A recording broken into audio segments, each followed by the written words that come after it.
The snow fell in thick, relentless sheets upon the majestic peaks of Mont Blanc, shrouding the valley of Chamonix in a veil of pristine white. It was January 1935, and the fashionable ski resort buzzed with the elite of Europe. English aristocrats in their woolen knits, French socialites gliding elegantly down the slopes, and adventurous souls seeking thrills amid the glittering ice. At the Grand Hôtel des Alpes, laughter echoed through the lounge as guests warmed themselves by roaring fires. But on this fateful afternoon, a thunderous roar shattered the tranquility. An avalanche, vast and merciless, thundered down the northern face, burying a solitary skier in its frozen embrace. When the rescuers dug through the debris, they found the body of Reginald Hargrove, a wealthy English industrialist, crushed and cold. Accident, they declared.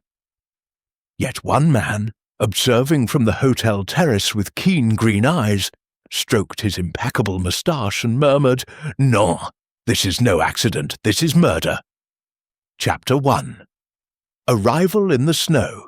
The train from Paris pulled into Chamonix station with a long, weary sigh of steam, its brakes hissing against the iron rails as though reluctant to disturb the profound silence of the valley.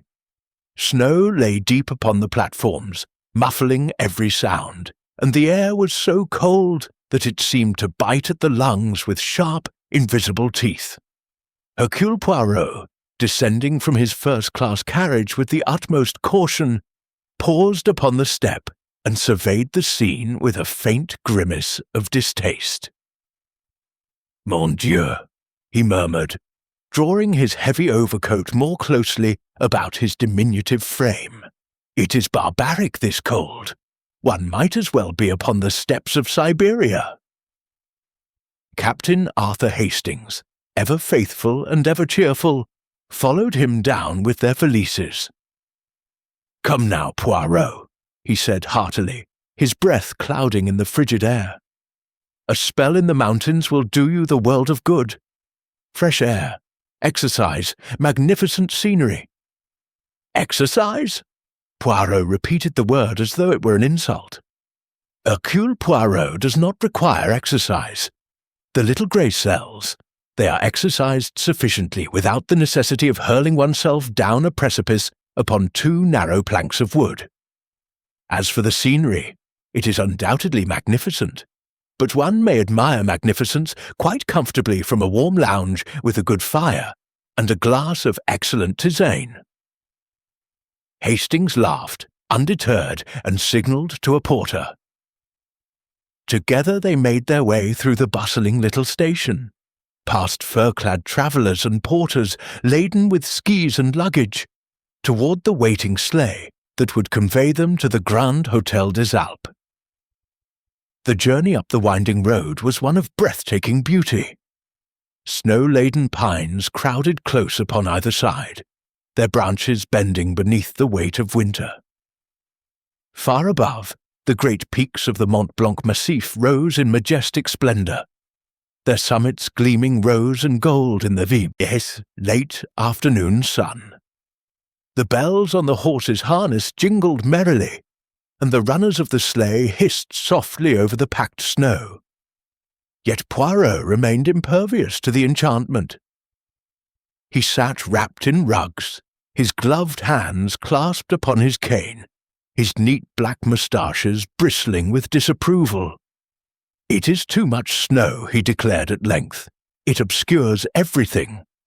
How is one expected to observe the truths of human nature when all is hidden beneath this white blanket of disorder?"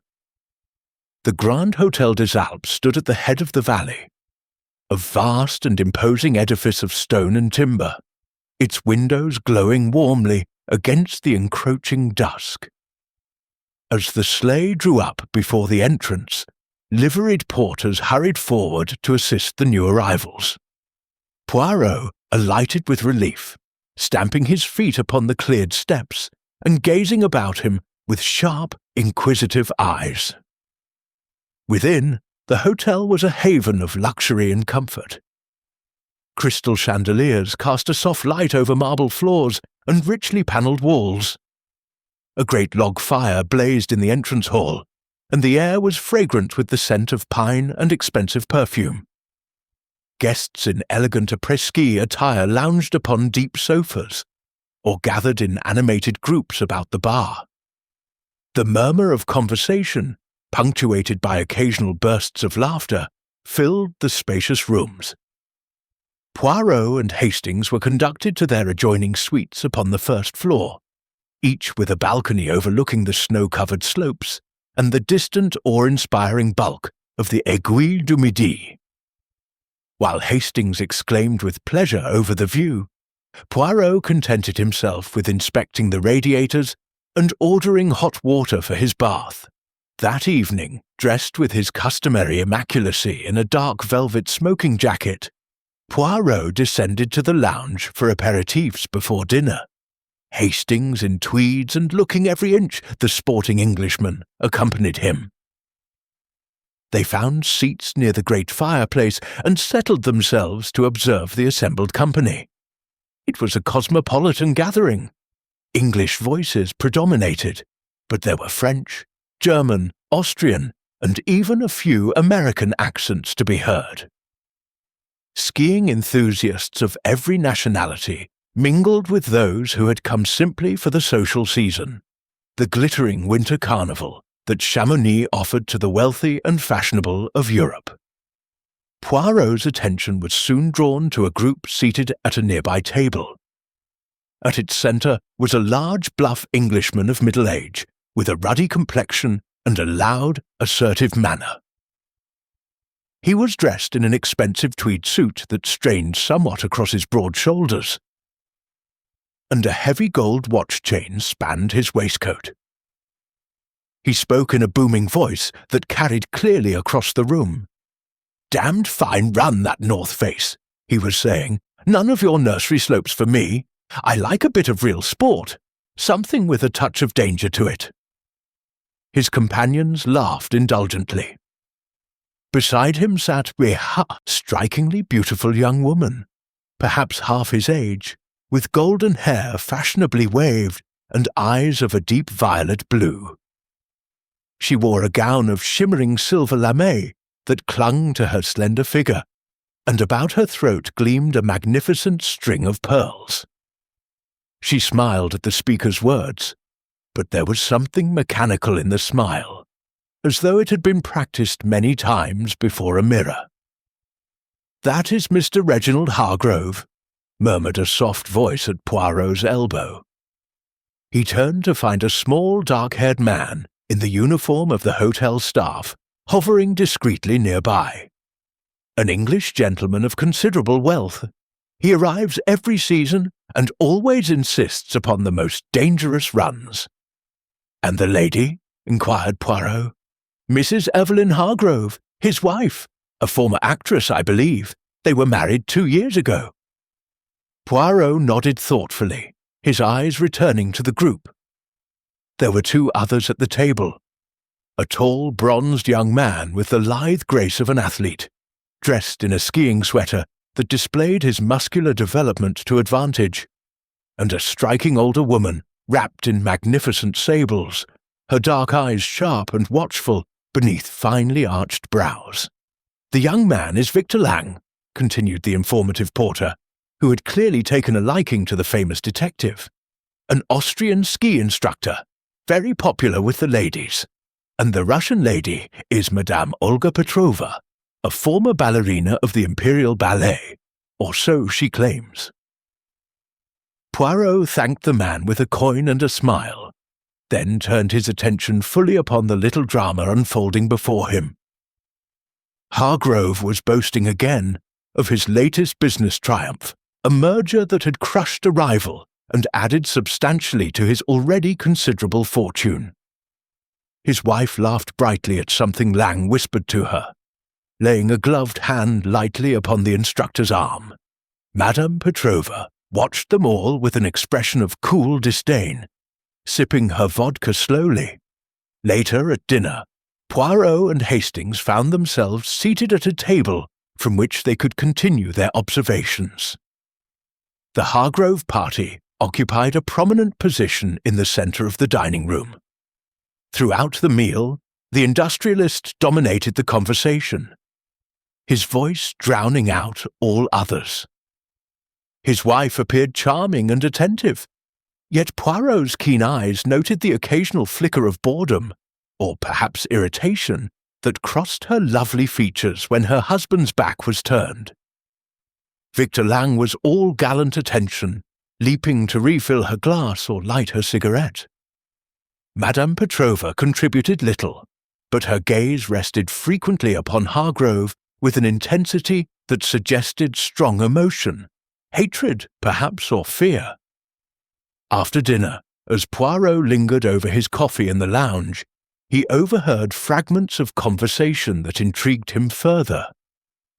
Hargrove had apparently ruined Madame Petrova's late husband in some business deal many years before. There were whispers of an unfortunate attachment between Mrs. Hargrove and the handsome ski instructor. And Hargrove himself had quarrelled bitterly only that afternoon with his business partner, a man named Felix Drummond, who had arrived unexpectedly at the hotel. The following morning dawned clear and sparkling. The sun shone brilliantly upon the fresh snow, and the slopes were alive with skiers. Hargrove announced his intention of attempting a particularly challenging run on the remote northern face, a descent known to be dangerous and rarely attempted except by experts. "I'll show these foreigners what an Englishman can do," he declared jovially over breakfast. His wife protested mildly, but he waved her concerns aside. Victor Lang offered to accompany him, but Hargrove refused with a laugh. "Don't need a nursemaid, my boy. I'll manage perfectly well alone." By midday, the sky had clouded over and a wind had risen.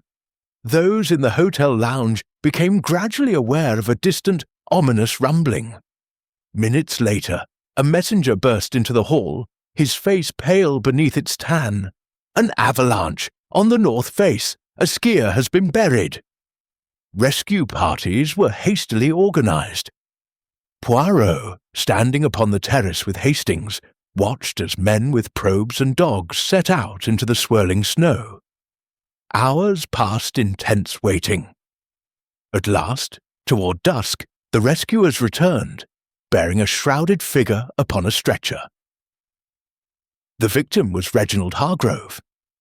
He had been completely buried beneath tons of snow and ice.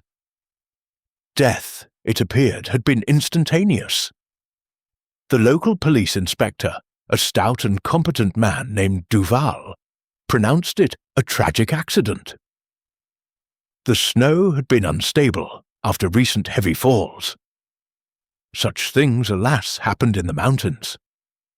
But Hercule Poirot, standing apart upon the terrace, his small figure almost lost among the taller rescuers, stroked his magnificent moustaches thoughtfully and shook his head. "No," he said quietly to Hastings. "This is no accident. Observe, the body was found in a position that suggests the avalanche struck with unnatural precision. And see there, upon the slope above, marks in the snow, as though something had been placed there deliberately." He turned to his friend, his green eyes gleaming with sudden excitement. "Murder, mon cher Hastings, murder most ingenious. And Hercule Poirot, who came here for rest, finds instead that his vacation is over. The little grey cells, they must work once more." Chapter 2. The Suspects Assemble. The morning after the tragedy dawned grey and oppressive, with low clouds hanging heavily over the valley and a fresh fall of snow muffling the world outside. The Grand Hôtel des Alpes, so lively the previous day, now wore an air of subdued mourning. Black armbands appeared on the sleeves of the staff, and conversation in the lounge was conducted in hushed tones. The sudden death of Reginald Hargrove had cast a pall over the entire resort. Hercule Poirot breakfasted early in his suite, attended by a silent waiter who brought him his customary chocolate and brioche. He ate methodically, his mind already turning over the events of the previous day.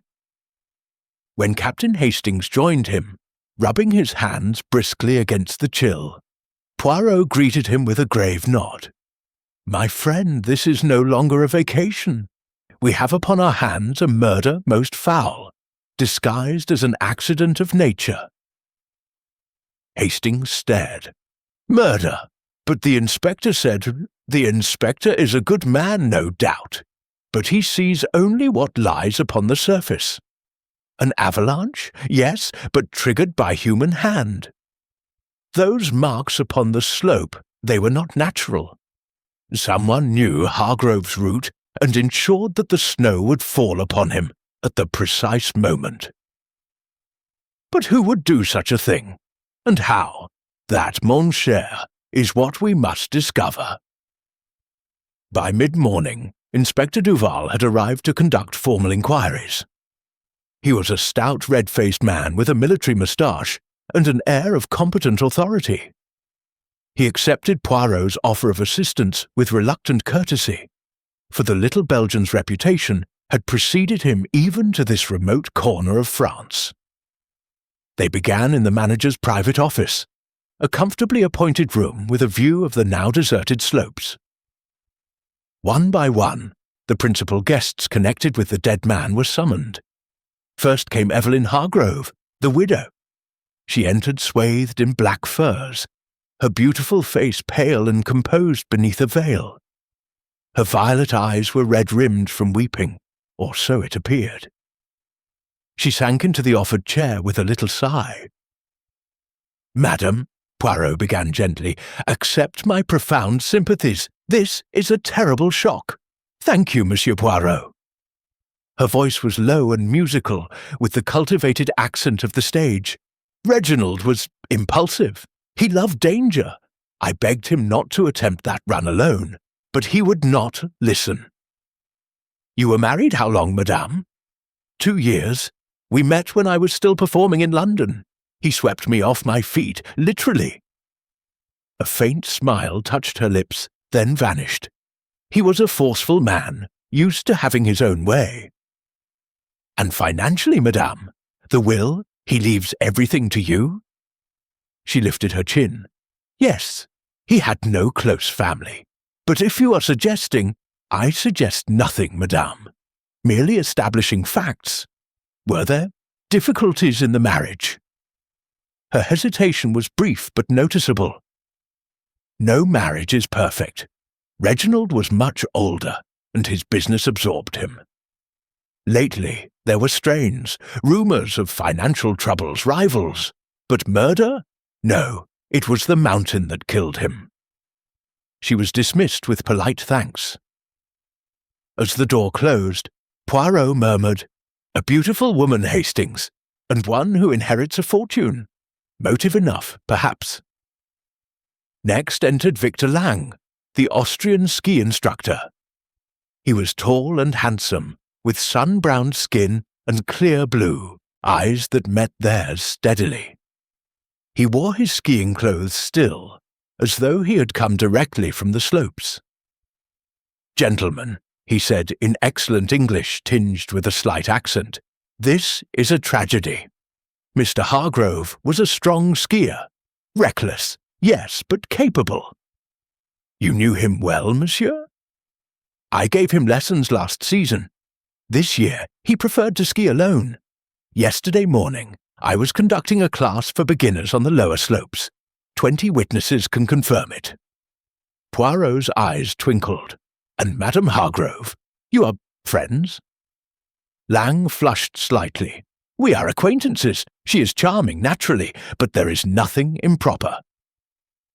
"Yet rumours persist of an attachment." "Rumours!" Lang shrugged expressively. "In a place like this, people invent drama to relieve the boredom. I admired Mrs. Hargrove, yes, but from a distance."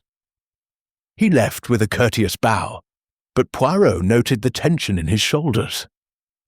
"Too glib, that alibi," the detective observed. 20 beginners, easily confused, perhaps. Madame Olga Petrova was announced next. She swept into the room like a tragic queen, her sables trailing dramatically. Her dark eyes flashed with barely suppressed emotion. "Murder, you say?"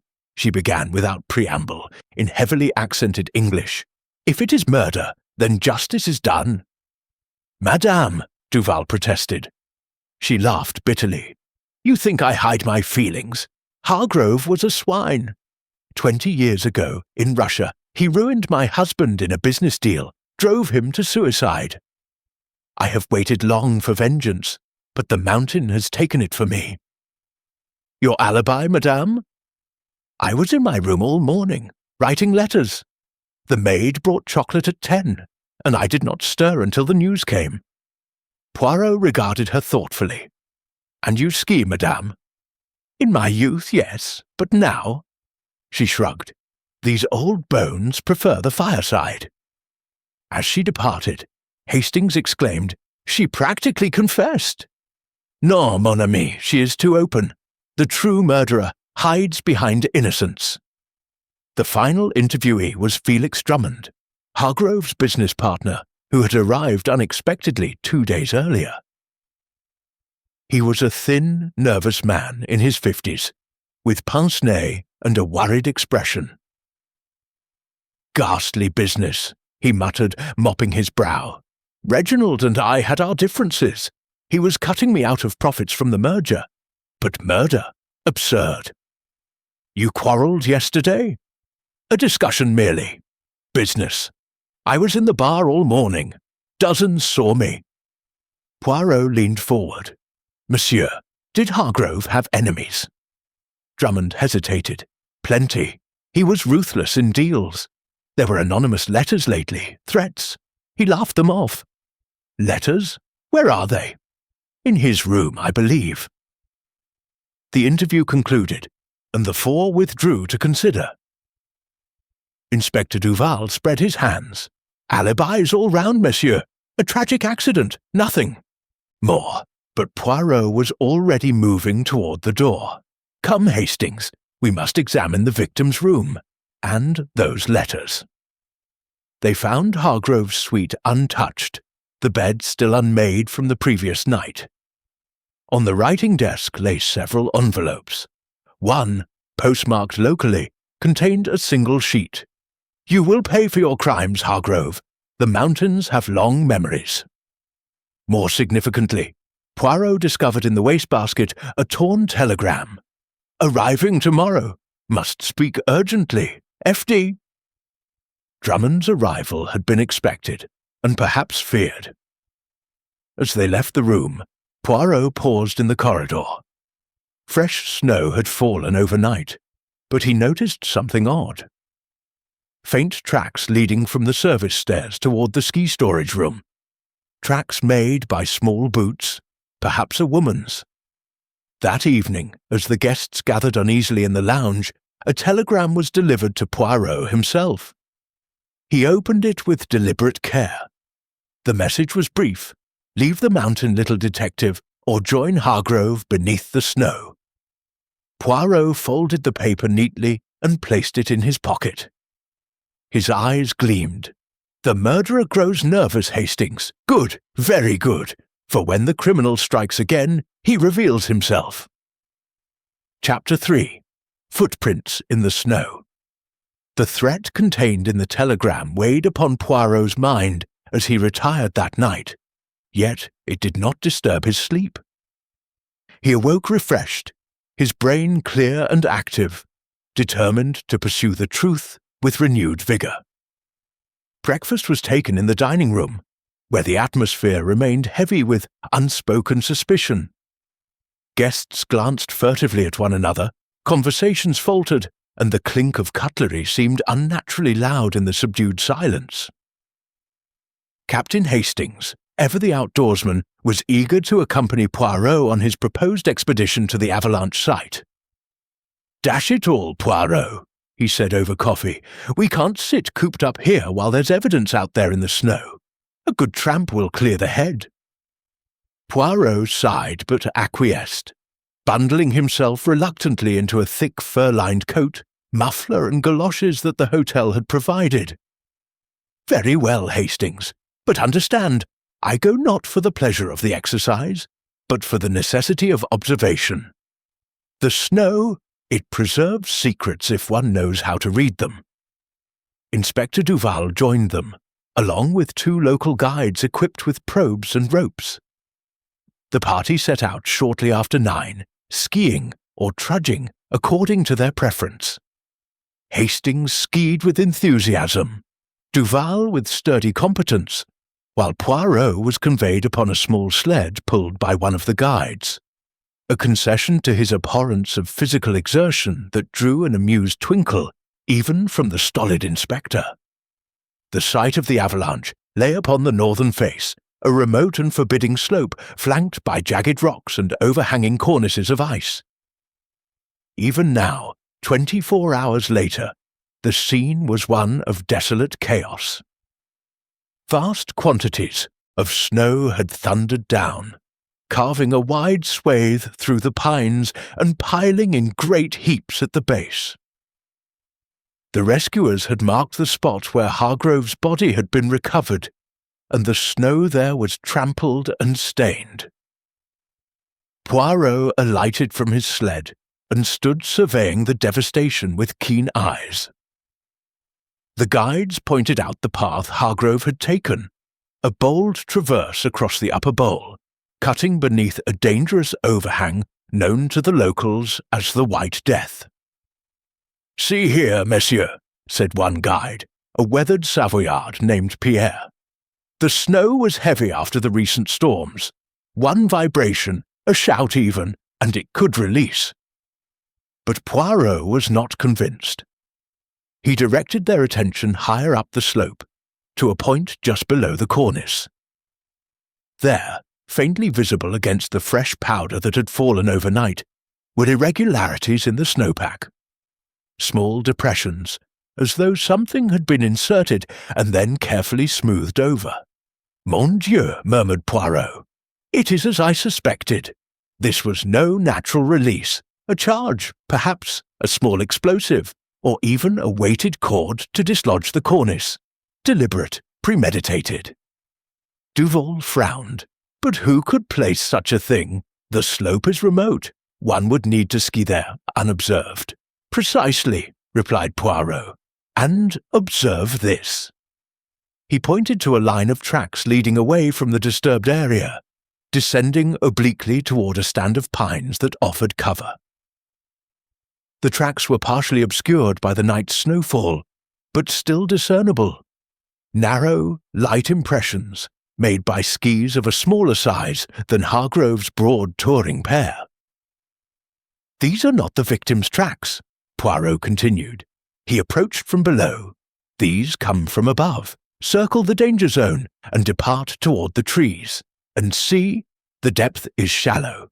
A lighter person, perhaps a woman, or a slight man." Hastings whistled. "By Jove! Then someone was here before the avalanche." "Exactly, mon ami. Someone who knew Hargrove's intended route and timed their actions accordingly." They followed the tracks as far as possible.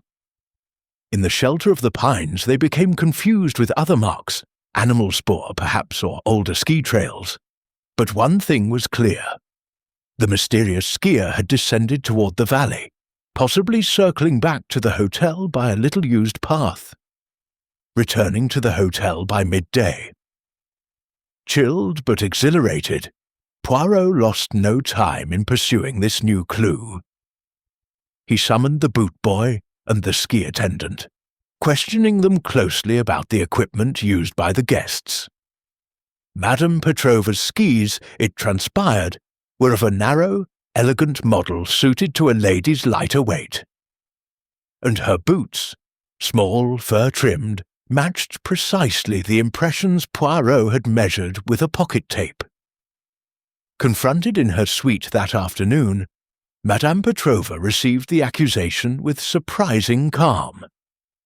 She sat very upright upon a chaise, her sables draped about her shoulders, a cigarette burning in a long ivory holder.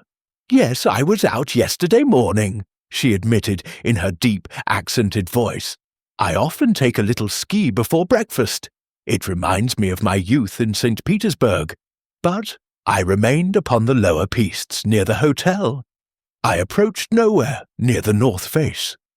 Then how do you explain the tracks, madame?" She shrugged eloquently.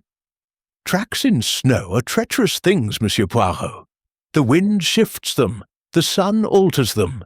Perhaps they are mine, from another day, or perhaps someone borrows my skis to cast suspicion upon me."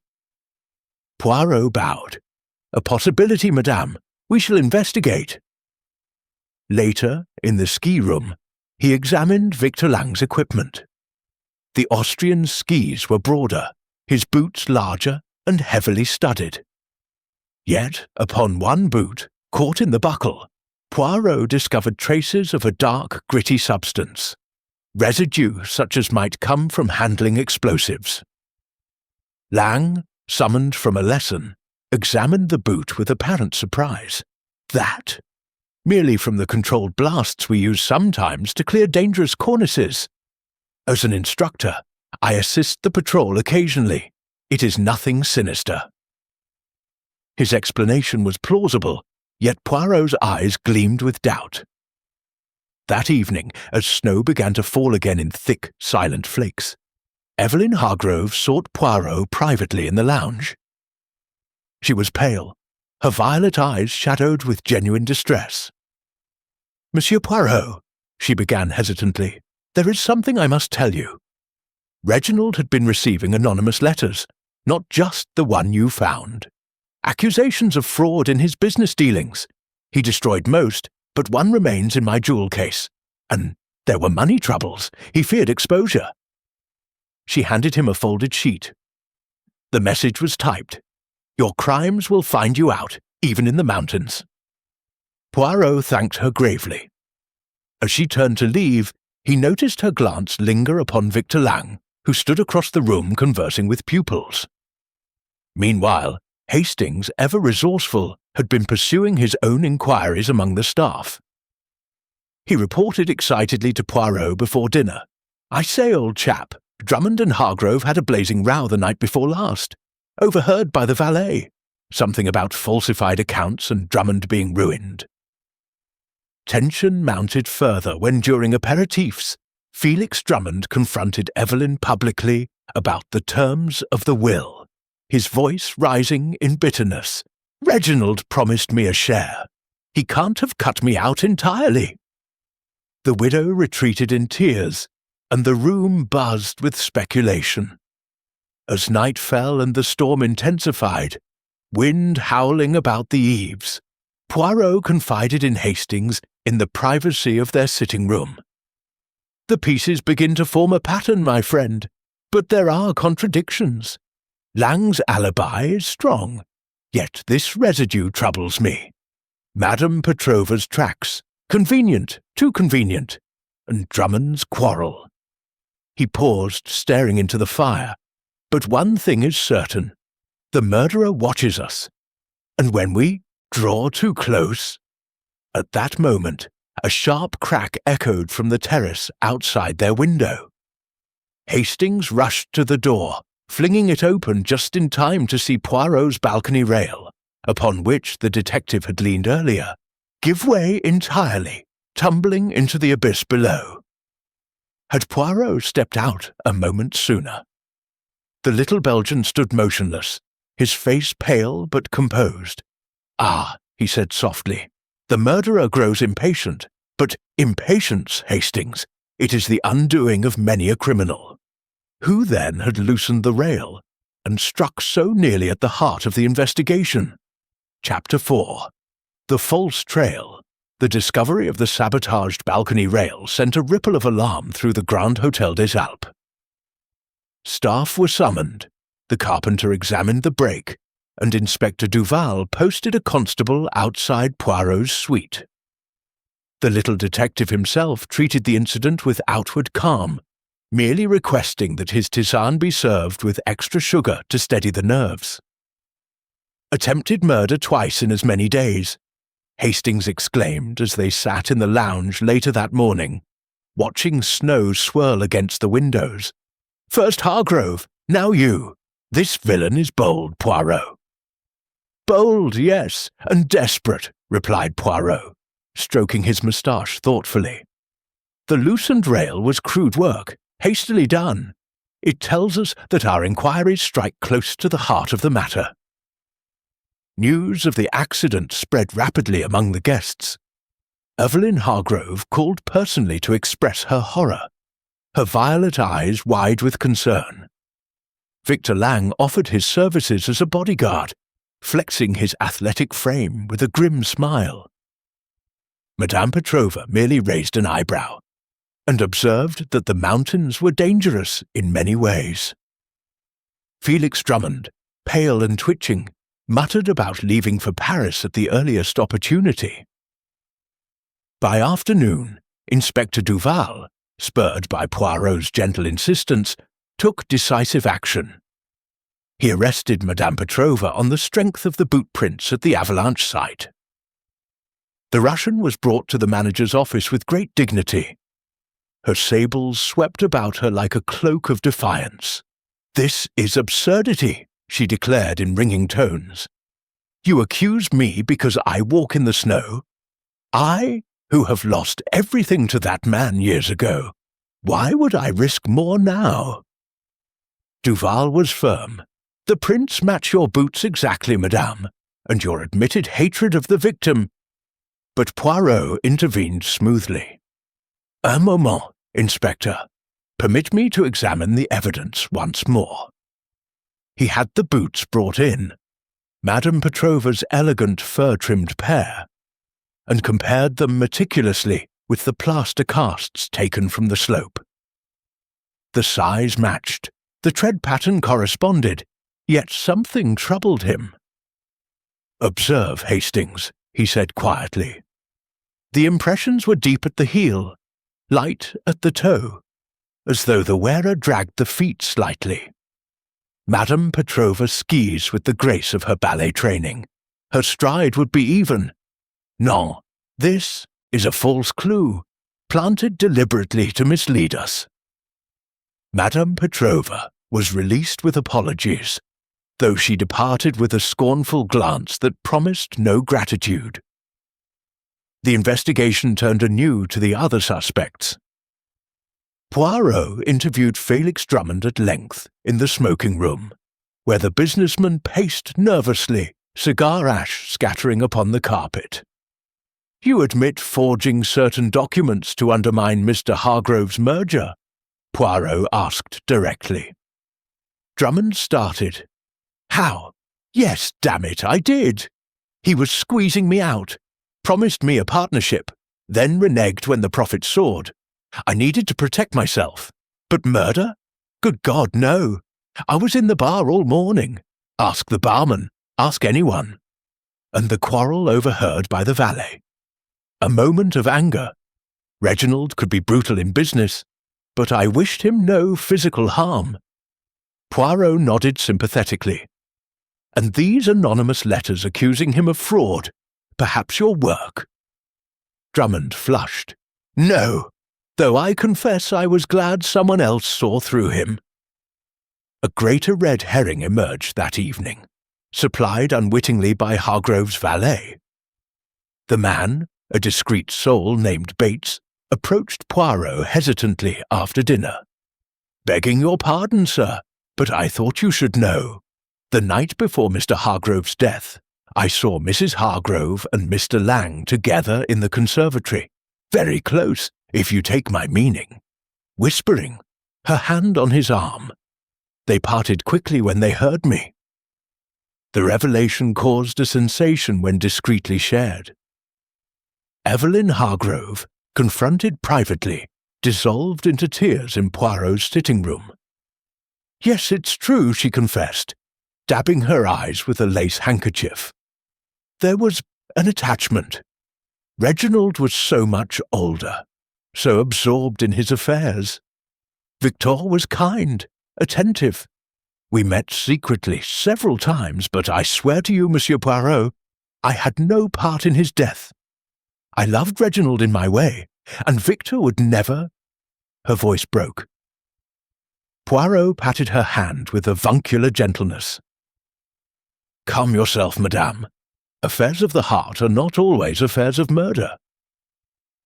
Yet the confession deepened suspicion upon Victor Lang. Poirot reconstructed the timeline meticulously.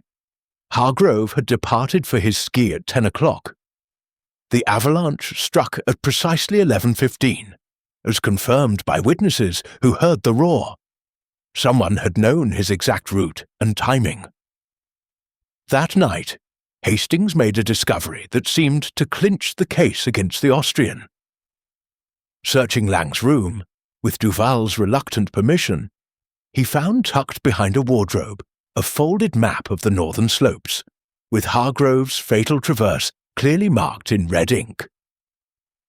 Confronted in the lounge, Lang regarded the map with apparent amusement. "Yes, it is mine. Hargrove asked me only the evening before for recommendations on challenging runs. I suggested that very traverse and marked it for him. He insisted on going alone, said it would prove his superiority over us as continentals. Tragic irony, huh?" His explanation was reasonable, yet Poirot remained unsatisfied. Later, examining Hargrove's recovered effects, the detective noted a crucial detail. The victim's pocket watch, shattered in the avalanche, had stopped at 11:10, 5 minutes before the main slide. If he was struck or incapacitated at 11:10, Poirot murmured to Hastings, then the avalanche itself was delayed. Perhaps a preliminary blow, a shot, yet no wound was found upon the body. The puzzle deepened. Was Hargrove pushed into a crevasse first or stunned in some way? Or did the watch simply stop upon impact? As the hotel settled into uneasy quiet, storm clouds gathering once more, Poirot retired with a sigh. The false trails multiply, Hastings. The boots, the affair, the map, all distractions, but the true path lies elsewhere. In the dead of night, however, came a new shock. Poirot awoke to find his room ransacked, the marked map, which he had retained for further study, gone from his locked dispatch case. The French window to the balcony stood ajar, snow drifting across the carpet. The murderer had struck again, silently, boldly, removing evidence that threatened exposure. Who now possessed the stolen map, and what secret did it hide that was worth such risk?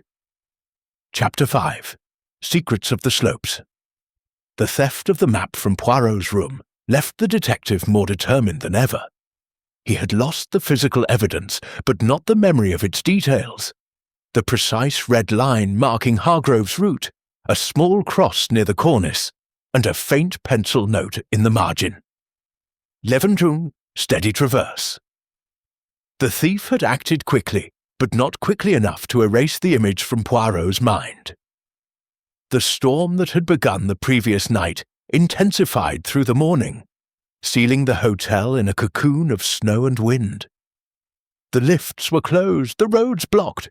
Chamonix was cut off from the world below. Poirot welcomed the isolation.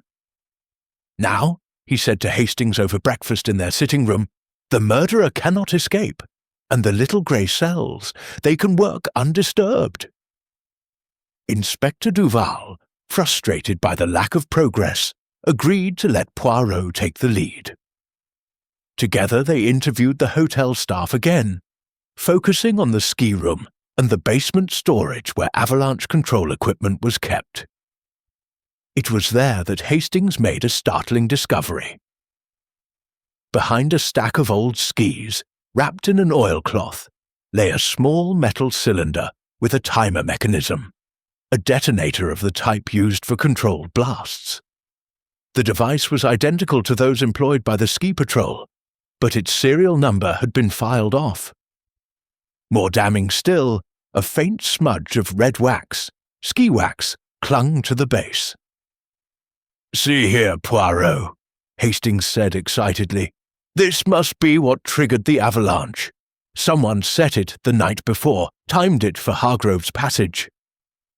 Poirot examined the device with care, then nodded. Oui. This is the key. The charge was key placed above the cornice, triggered by a delayed fuse. The avalanche was not spontaneous, it was engineered. But the wax, that is interesting. He compared the wax to samples from the guests' skis. The match was immediate. It belonged to Felix Drummond's equipment. Confronted in his room, the businessman grew pale. Yes, it's my wax, he admitted. I lent Hargrove a tin 2 days ago. He said he'd run out. He must have used it himself, but I swear I never touched that detonator. Poirot regarded him steadily. You were in the bar that morning, monsieur. Yet your wax is on the device. Explain. Drummond mopped his brow. I don't know how it got there. Someone must have taken it from my room. I'm no expert with explosives. I wouldn't know how to set the timer. The alibi, though, was shaky. Several guests had seen Drummond leave the bar briefly around 10:30 to fetch a handkerchief from his room. He returned flushed and breathless, claiming the wind had caught his breath. Poirot turned his attention to the psychology of the crime. The murderer is one who understands snow and avalanches intimately, he told Hastings. Someone with knowledge of the slopes, of timing, of the equipment. Lang fits that description perfectly. Yet his alibi is strong. 20 beginners saw him on the nursery slopes. Evelyn Hargrove, however, provided Lang with an unexpected extension of his alibi. She sought Poirot privately that afternoon, her composure frayed. I must tell you something more, she said. Victor did leave his class for a short time, 10 minutes, no more. He came to my room to ask if I was all right after the news of Reginald's death. I was in tears. He comforted me, then returned to his pupils. I swear he was not gone long enough to reach the north face. Poirot studied her carefully. And you are certain of the time, madame? Yes. The church bell rang 11 just as he left. The clock on the mantel chimed softly as she spoke, underscoring the precision of her account. Madame Petrova, meanwhile, offered a different piece of information. She found Poirot in the lounge and spoke in low tones. Hargrove was blackmailing me, she said. He knew of my past, my husband's debts, my flight from Russia. He threatened to expose me unless I paid him. I refused, but I did not kill him. The mountain did that for me. Her candour was disarming, yet Poirot sensed calculation beneath it. Drummond, too, confessed to his own motive. Hargrove had threatened to sue him for the forged documents. He said he'd ruin me, Drummond admitted. I hated him, but I didn't kill him. I wanted to see him humiliated, not dead. The suspect's motives were clear, their opportunities partial. Poirot began to experiment with the physical evidence. He had the guides take him to a small controlled slope near the hotel, where he tested the effect of a delayed charge. The results confirmed his theory.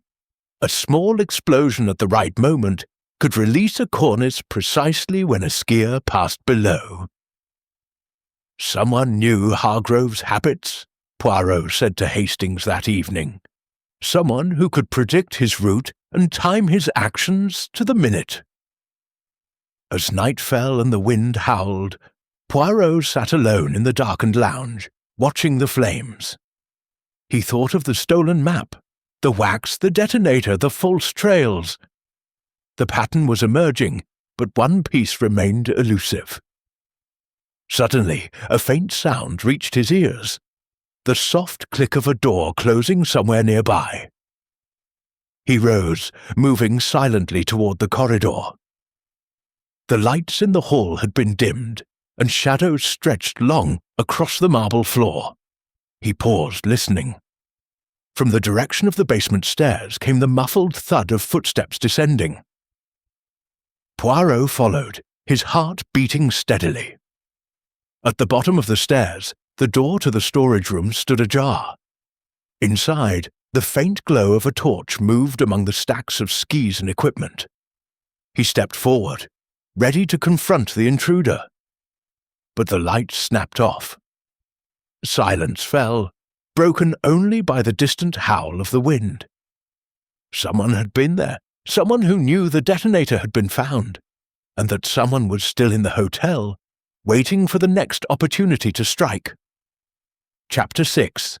The Hidden Detonator. The darkness in the basement storage room was absolute, broken only by the faint gleam of snowlight filtering through a small, high window. Poirot stood motionless at the threshold, every sense alert. The torch had vanished. The intruder had melted into the shadows as silently as a ghost. He did not call out. There was no point.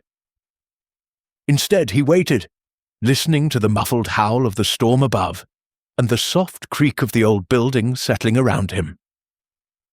After a full minute of silence, he stepped forward, his hand finding the electric switch. The single bulb flickered to life, revealing the cluttered space. Racks of skis leaning like spears, coils of rope, boxes of wax and tools. The oilcloth that had concealed the detonator lay undisturbed. Hastings had replaced it carefully after their earlier examination. But Poirot noticed something new. A single ski pole propped against the wall, its basket still crusted with fresh snow. Someone had entered from outside, through the little-used side door that opened onto the service courtyard. He examined the pole. It was of Austrian manufacture, lightweight aluminium, the same model favoured by Victor Lang. Upstairs, in the warmth of their sitting room, Poirot related the incident to Hastings and Inspector Duval. The murderer returned to retrieve or destroy the detonator, he said, warming his hands before the fire. But we discovered it first. Now he knows we understand the method. A timed charge, placed in advance. He grows more dangerous with every hour. Duval nodded grimly. I have questioned the night porter. No one was seen entering or leaving the basement. But in this storm, a person could come and go by the side door without being noticed. And the ski pole? Hastings asked. Lang's, almost certainly. Yet it proves nothing. He could claim he left it there days ago. We need more. The following morning brought no respite from the blizzard. Snow piled against the windows until the lower panes were obscured. The hotel seemed buried alive. The guests gathered restlessly in the lounge and the bar, nerves frayed by confinement and suspicion. Poirot used the time to deepen his inquiries. He spoke again with the ski patrol chief, a grizzled veteran named Henri, who had charge of all explosives. The detonators are kept under lock, Henri insisted, but one was reported missing 3 days before the avalanche. I thought it mislaid. Such things happen. Now, I fear it was stolen. Who has access to the magazine? Poirot asked. Myself, my assistants, and the senior instructors, Lang among them. He often helps with controlled blasts. Another thread pointing to the Austrian. In the lounge that afternoon, Madame Petrova drew Poirot aside with a dramatic flourish. There is something you should know, monsieur, she said in a low voice. Lang has gambling debts, heavy ones. I heard him arguing with Hargrove in the bar 2 nights before the death. Hargrove had been paying them off, but refused any more. Lang was desperate. Poirot's eyebrows rose. You are certain? I have sharp ears. And Hargrove laughed at him, said his credentials as an instructor were not and all they seemed. Something about forged papers from Vienna. A new motive. Not only debt, but exposure. Evelyn Hargrove, pale and drawn, confirmed part of the story when questioned privately.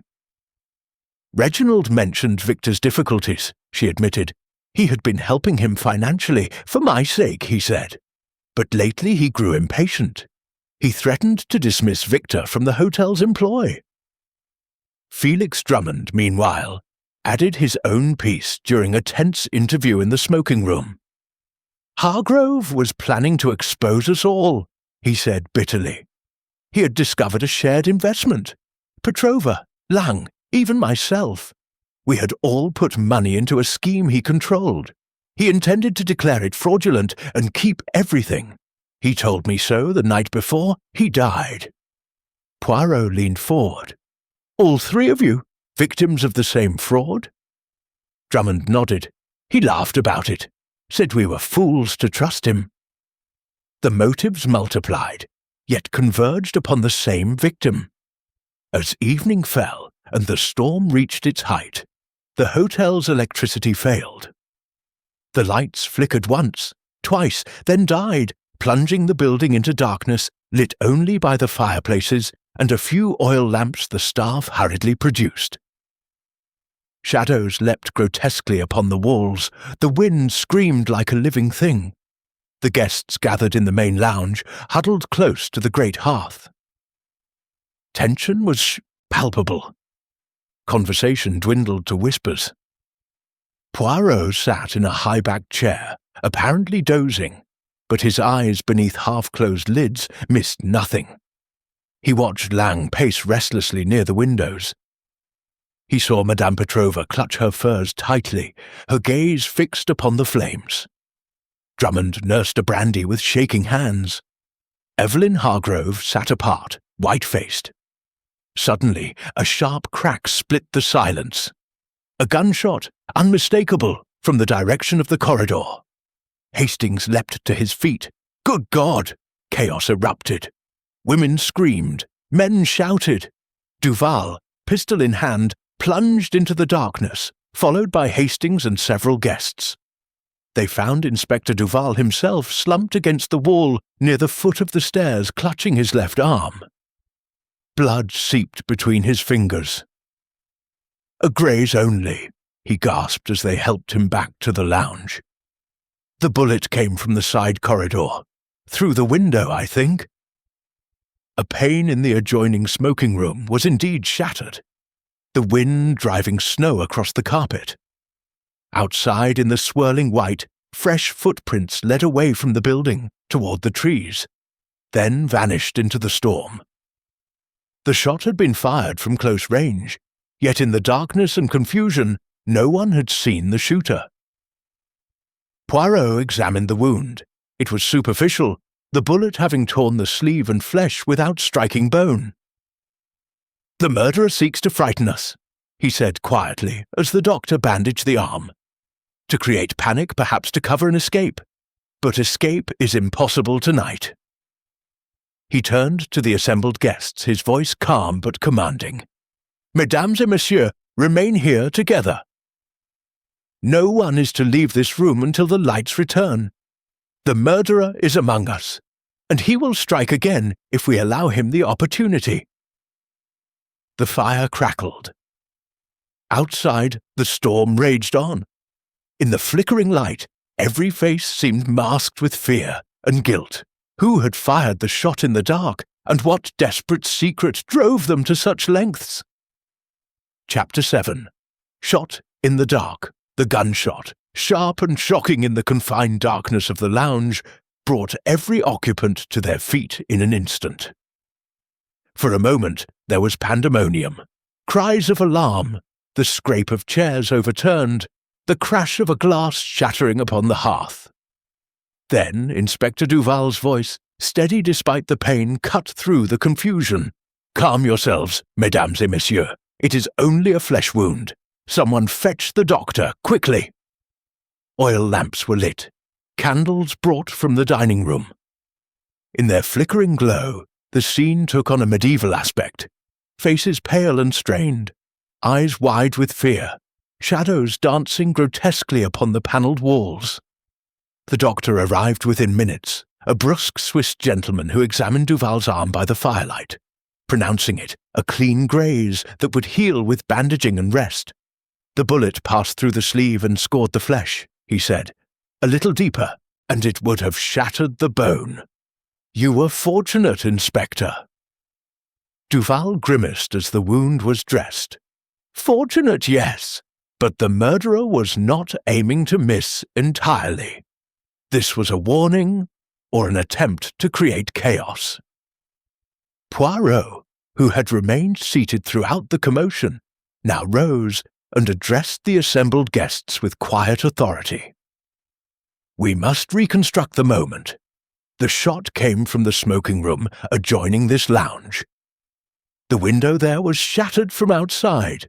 Someone stood in the storm, fired through the glass, and fled. But in such weather, how far could they go?" He led a small party, Hastings, Duval, and 2 sturdy porters, into the biting night. The wind drove snow horizontally, stinging the face like needles as, armed with lanterns, they followed the footprints that led from beneath the broken window toward a thicket of pines 50 yards distant. There, the tracks ended abruptly, swallowed by drifting snow. "Impossible to follow further," Duval shouted above the gale. "But see, the depth of the impressions, a man's stride, heavy boots." Back inside, warmth and light restored a measure of calm, though nerves remained taut. Poirot examined the shattered pane. The bullet had entered at an upward angle, embedding itself in the opposite wall. He dug it out with his penknife, a small caliber round, common enough. "No rifle," he murmured. "A pistol, fired from close range. The murderer knew exactly where Duval would be standing when the lights failed." The inspector flushed. "I had stepped into the corridor to check the fuse box. Someone must have seen me leave the lounge." "Precisely," Poirot said. "Someone who watched, waited, and seized the moment." The following morning, though the storm still raged, a party of guides and porters ventured out to search the woods and outbuildings. They returned at noon with a discovery that sent fresh ripples of excitement through the hotel. In an abandoned shepherd's cabin 1/2 mile distant, buried beneath loose snow near the door, they found a leather-bound diary, Reginald Hargrove's personal journal, missing from his room since the day of his death. The cabin showed signs of recent occupation, a cold campfire, cigarette stubs, and, most damning, traces of blood upon the floorboards that matched Duval's type.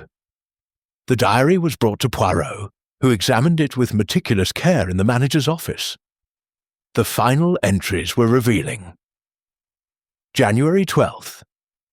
Drummond is becoming troublesome. He suspects the accounts are cooked. Must deal with him firmly. January 13th. The Russian woman paid another installment. Fear is a powerful motivator. Lang begged for more time on his debts. Pathetic. And the last entry, dated the night before the avalanche. Evelyn and that Austrian puppy think I don't see them. She believes the money will be hers alone one day. Foolish girl. I've changed the will. Everything goes to charity if she betrays me. Tomorrow I'll tell her. Beneath this, in fresher ink, a final line had been added. They plot my end, but I shall have the last laugh. Poirot's eyes narrowed. The handwriting of this last sentence differed subtly. The pressure heavier, the slant altered. He compared it with earlier pages under a magnifying glass. Forgery, he declared. Added after death, to direct suspicion toward Madame Hargrove and Lang. The diary was hidden in the cabin to be found at the right moment. Hastings exclaimed, "Then the murderer led us there deliberately." "Or fled there after the shot," Duval suggested, "and left the diary as a blind."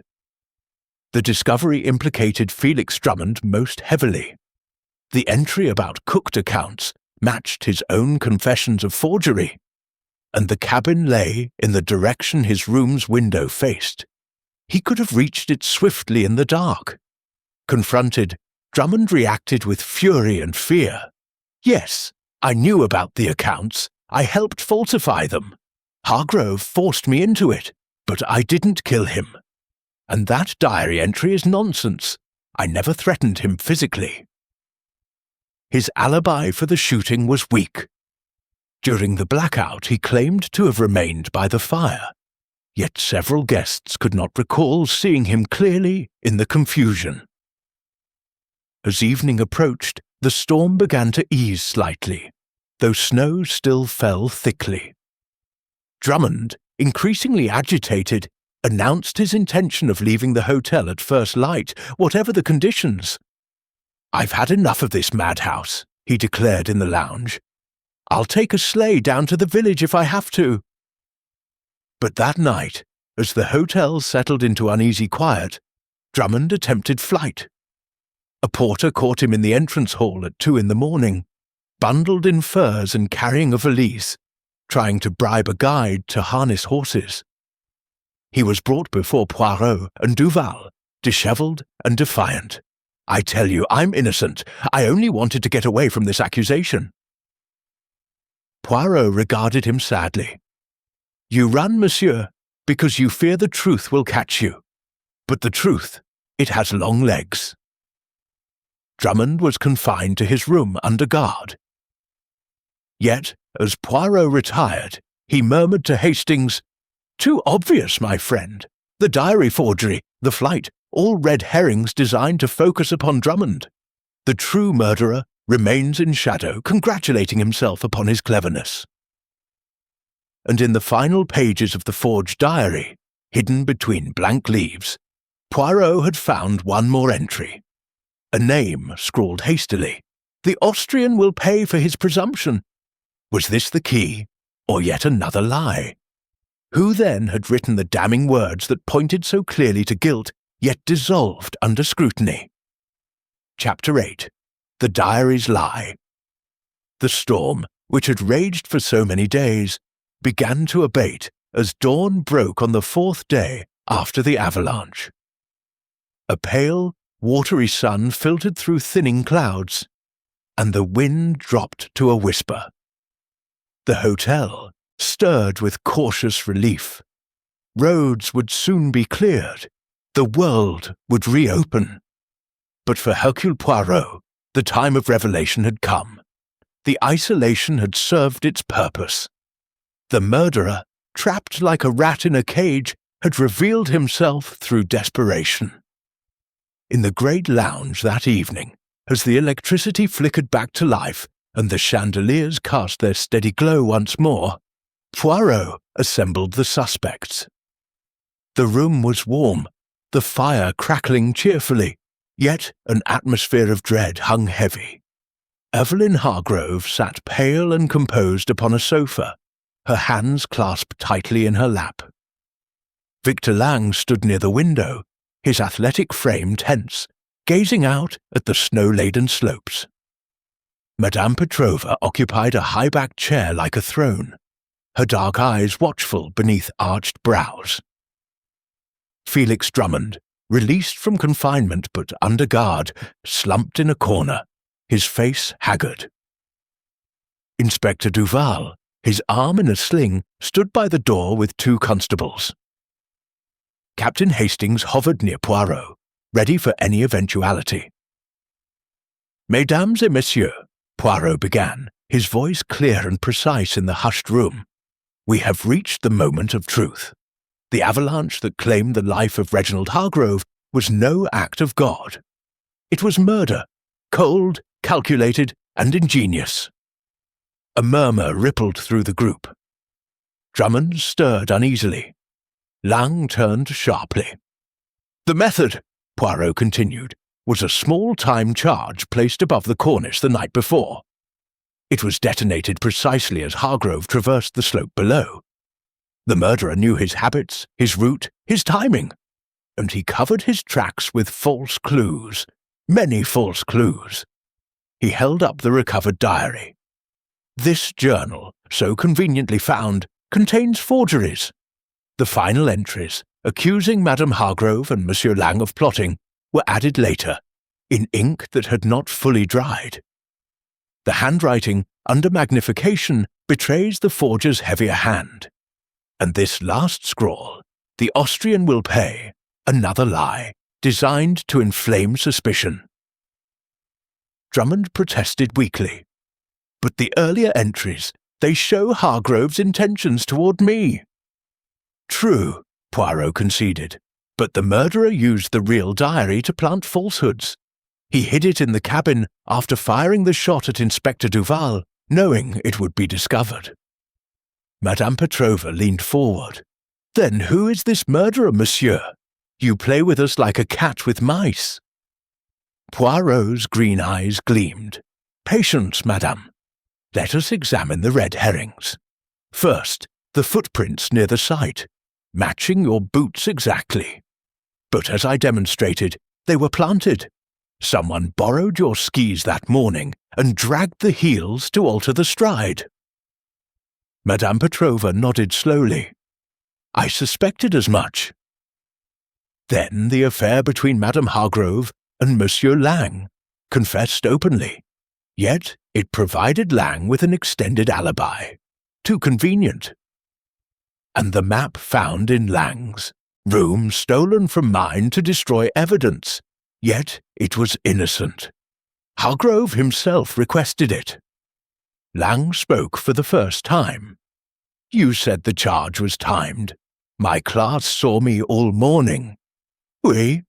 But consider, the detonator was set the previous evening, during the hours of darkness when many guests skied informally under the moon. Anyone with access to the magazine could steal it, and you, monsieur, had such access." All eyes turned to Lang. He smiled faintly. "Circumstantial, Monsieur Poirot. The residue on my boot, from patrol work, the ski pole in the basement, mine, perhaps, but left days ago." Poirot shook his head. "Non. The pole was crusted with fresh snow. You returned last night to retrieve the detonator, but found it gone.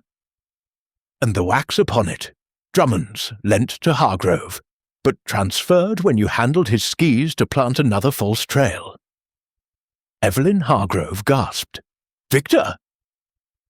"The motive," Poirot said softly, "was not merely love, madame, though that played its part. Hargrove had been paying Lang's gambling debts, but lately refused more. Worse, he discovered that Lang's credentials as an instructor were forged. Exposure would ruin him. And Hargrove threatened to dismiss him, to reveal everything." Lang's composure cracked. "Lies, all lies. But the true proof," Poirot continued, "is in the timing. Your pupils saw you on the lower slopes, but one young girl, questioned again today, remembers you slipping away for exactly 12 minutes at 11 o'clock. Time enough to ski to a prearranged vantage, to trigger a secondary vibration if the timer failed. But the timer worked perfectly. You returned flushed, triumphant. The room fell silent. Lang's face twisted. "And the attempts on me?" Poirot pressed. "The balcony rail, loosened by you, who knew the building's layout, the shot in the dark, a diversion fired from your pistol to cast blame elsewhere and allow the planting of the diary." Lang laughed bitterly. "You have no proof." "Au contraire, the bullet recovered matches your pistol, registered in Austria. And in your room, searched this afternoon, we found traces of the explosive residue on your gloves, not the boots. The boots were cleaned deliberately to mislead." Lang glanced desperately at the door, but Duval blocked it. "It was you," Poirot said quietly, "who sent the telegram warning me away. You, who forged the diary entries. You, who understood the snow best of all." The Austrian's shoulders slumped. "He would have destroyed me," he muttered. "The debts, the forgery. He held it over me like a sword. And Evelyn, he treated her like a possession." Evelyn turned away, tears in her eyes. "I never wished this, Victor, never." Lang made no further resistance as the constables approached. The room exhaled collectively. Poirot bowed slightly. The diary's lies exposed. The Avalanche was an alibi, perfect natural, but no alibi withstands the scrutiny of the little grey cells. As Lang was led away, the fire crackled on, and outside the first stars appeared in a clearing sky. But one question lingered. Had Lang acted alone, or had desperation driven another to complicity? Chapter 9. Darkness Before Truth. The lounge, so brightly lit only moments before, plunged once more into shadow. The chandeliers flickered violently, then died altogether, as though an unseen hand had extinguished them. A collective gasp rose from the assembled guests. Chairs scraped, footsteps shuffled in panic. The fire still burned, casting a ruddy, uncertain glow across frightened faces. But the room seemed suddenly vast and full of menace. Poirot's voice cut through the confusion, calm and unhurried. "Remain seated. I beg you, no one is to move. The lights will return shortly. This is merely the last desperate act of a cornered criminal." Yet, even as he spoke, a heavier darkness pressed in from the windows, where snow still fell in thick, silent flakes against the glass. The storm, though weakened, had not fully relinquished its grip. In the flickering firelight, Victor Lang stood frozen for an instant, his handsome features twisted with something between fury and fear. Then, with the suddenness of a wild animal, he sprang toward the French windows that opened onto the terrace. "Arrêtez-le!" Duval shouted, lunging forward despite his wounded arm. But Lang was swift. He flung open the doors. A blast of icy air swept in, carrying swirling snow. For a heartbeat, his silhouette was outlined against the white night, tall, athletic, desperate. Then he vanished into the storm. Chaos threatened to erupt. Women cried out. Drummond half rose as though to follow. Madame Petrova clutched the arms of her chair. Hastings started forward, but Poirot caught his sleeve. "Non, mon ami, let him go for the moment. In this snow he cannot travel far. The guides and constables will bring him back, and when they do, he will have confessed with his own actions." Duval, swearing under his breath, organized pursuit. Porters seized lanterns and ropes. The guides pulled on their heavy boots. Within minutes, a party of 6 set out into the night, their lights bobbing like will-o'-the-wisps in the whiteness. Inside, the remaining guests huddled closer to the fire. Emergency candles were lit and placed upon tables, throwing small pools of light that only deepened the surrounding gloom. Evelyn Hargrove sat with her face buried in her hands, shoulders shaking. Madame Petrova stared into the flames, her expression unreadable. Drummond muttered incessantly about the madness of it all. Poirot stood apart near the windows, gazing out into the swirling dark. Snow obliterated everything beyond a few yards. Lang had disappeared as completely as though the mountain had swallowed him. Yet Poirot was content. The flight was the final proof. An innocent man does not run into certain death. Time passed slowly. The candles burned lower. The fire settled into glowing embers. Conversation had died entirely. Only the wind moaned about the eaves, and the occasional crackle of burning pine broke the silence. Then, faintly at first, came the sound of voices outside, shouts, the crunch of boots on snow. The door burst open, admitting a gust of freezing air, and the pursuit party, their coats white with fresh powder.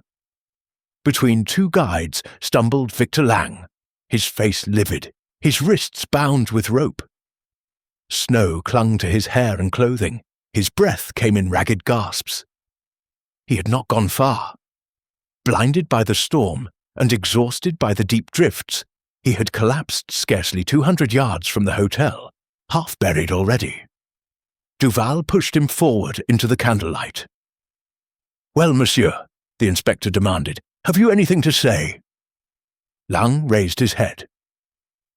For a long moment he stared at Poirot. Defiance and defeat mingled in his eyes. Then his shoulders sagged. "It is finished," he said hoarsely. "You were right, monsieur, all of it." A sigh escaped Evelyn Hargrove. Madame Petrova closed her eyes briefly, as though in relief. Poirot stepped closer, his small figure erect and commanding in the uncertain light. "You placed the charge the night before, under cover of darkness. You timed it perfectly. But you could not resist adding safeguards. The false footprints, the forged diary entries, the attempts to frighten me away, each act betrayed you further." Lang laughed bitterly, a sound without mirth. Hargrove was a monster. He held my debts like a noose. He knew my papers were forged. He threatened to expose me, to have me deported, and Evelyn. His gaze flickered toward the widow, who turned away. He treated her abominably. I thought, if he were gone, she would be free. We could begin again. "Yet Madame knew nothing of your plan," Poirot said gently. "No," Evelyn whispered. "I swear it." Lang nodded wearily. "She knew nothing. It was my doing alone." The candles guttered in a sudden draught. Outside, the wind gave one last mournful howl, then fell silent. The darkness before truth had lifted. The storm was over. But in the cold clarity that followed, who could say what new shadows might fall upon the human heart? Chapter 10. The perfect alibi unravels. The candles had burned low, their flames trembling in the draught from the open doors. Snow drifted across the marble floor of the lounge, melting into dark patches. Victor Lang stood between his captors, head bowed, the fight gone out of him entirely. The room was silent, save for the soft hiss of melting snow and the occasional sob from Evelyn Hargrove. Poirot waited until the doors were closed and the guides had withdrawn. Then he spoke, his voice gentle but inexorable. "Monsieur Lang, you have confessed with your flight. But for the sake of clarity, for the sake of justice, let us place the final pieces upon the table." Lang lifted his eyes. They were dull now, stripped of their former brilliance. "There is little left to say, monsieur. You have seen through everything. Nevertheless," Poirot continued, "let us review. You came to Chamonix 2 seasons ago, a charming instructor with excellent references. But those references, they were forged, n'est-ce pas? A small deception to secure a desirable post. Then came the gambling, Monte Carlo, perhaps, or the tables at Evian. Debts mounted. Mr. Hargrove, generous at first for the sake of his wife's amusement, paid them. But generosity has limits. He tired of the burden. He discovered the forgery. He threatened exposure, dismissal, perhaps even the police. Lang nodded slowly. He laughed at me, said I was a parasite, living off his money and his wife's smiles. That night, the night before the avalanche, he told me it was finished. No more payments. He would inform the authorities after the holiday. And so the plan formed, Poirot said. You knew the northern face intimately, its dangers, its cornices. You knew Hargrove's vanity would drive him to attempt it alone. That evening, while others skied leisurely under the moonlight, you slipped away. You stole the detonator from the patrol magazine. You had the key after all. You placed the small charge high upon the slope, set the timer for 11:15 the following morning. A perfect natural death, an avalanche, unpredictable, merciless. Evelyn Hargrove raised her head. But the risks, someone might have seen you. Lang gave a faint, weary smile. The moon was bright, but the slope remote. I wore dark clothing. No one saw. And the timer, it was reliable.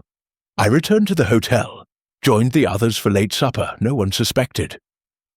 Then the false trails, Poirot prompted. Yes, Lang admitted. I could not resist improving the perfection. The next morning, while my class waited on the nursery slopes, I borrowed Madame Petrova's skis from the rack. Hers were narrow, distinctive. I skied briefly to the site, planted footprints, dragged the heels to alter the impression. Then back, 12 minutes only. The young girl noticed, but children are easily confused. I told her she imagined it. And the map in your room? Hargrove's own request. Innocent? But when you began to probe, I feared you would see something I had not. I stole it from your room that night to destroy it. The attempts upon me, the balcony, the shot. The balcony was impulse. I saw you lean upon the rail. A few moments' work with a knife in the dark. The shot, he shrugged. Panic. The detonator had been found. I thought if I created chaos, wounded the inspector, planted the forged diary pages in the cabin, suspicion would fall upon Drummond. He had motive enough. I ran there in the blackout, left the diary, fired the shot on my return, but the snow betrayed me. Poirot turned to the others. You see how it unfolds, the sheer residue upon the gloves, not the boots. The boots were cleaned. The ski pole left in haste in the basement. The forged entries in the diary, written in the cabin by candlelight. The ink still fresh. Each act of over-elaboration undid the perfect crime. Inspector Duval stepped forward and formally charged Lang with the murder of Reginald Hargrove and the attempted murder of a police officer. The Austrian offered no resistance as the constables led him away. His footsteps echoed down the corridor, then faded into silence. Evelyn Hargrove rose unsteadily. I blame myself, she whispered, if I had not encouraged his attentions.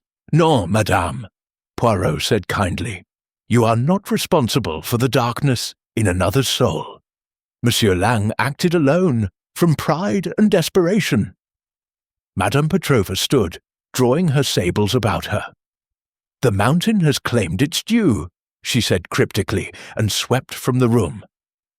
Drummond, pale and shaking, muttered his thanks and stumbled off to his suite. The fire burned lower. Outside, the sky had cleared entirely. Stars glittered above the peaks like scattered diamonds, and the moon silvered the fresh snow. Hastings poured 2 glasses of brandy from the decanter on the sideboard and handed one to Poirot. Well, old chap, he said, another triumph, though I confess I suspected Drummond to the end. Poirot sipped delicately, then set the glass aside. It was the perfection of the alibi that betrayed him, Hastings. The avalanche, too convenient, too precisely timed. Nature is capricious. Murder is methodical. And Lang, he understood the snow as only a true mountaineer can. That was his strength, and ultimately his undoing. He gazed out at the serene, moonlit slopes. The mountains are beautiful, mon ami, majestic, eternal, but they remind us always, beneath the pristine surface, danger lies concealed, as in the human heart. The hotel settled into quiet. Tomorrow the roads would open, the guests depart. Life would resume its ordinary course. But for Hercule Poirot, order had been restored. Justice had fallen as swiftly and surely as the avalanche itself. And in the crisp alpine dawn, as the train bore him away from Chamonix, he permitted himself a small, hale, satisfied sigh. The little grey cells, Hastings, they have not lost their cunning, even in the snow.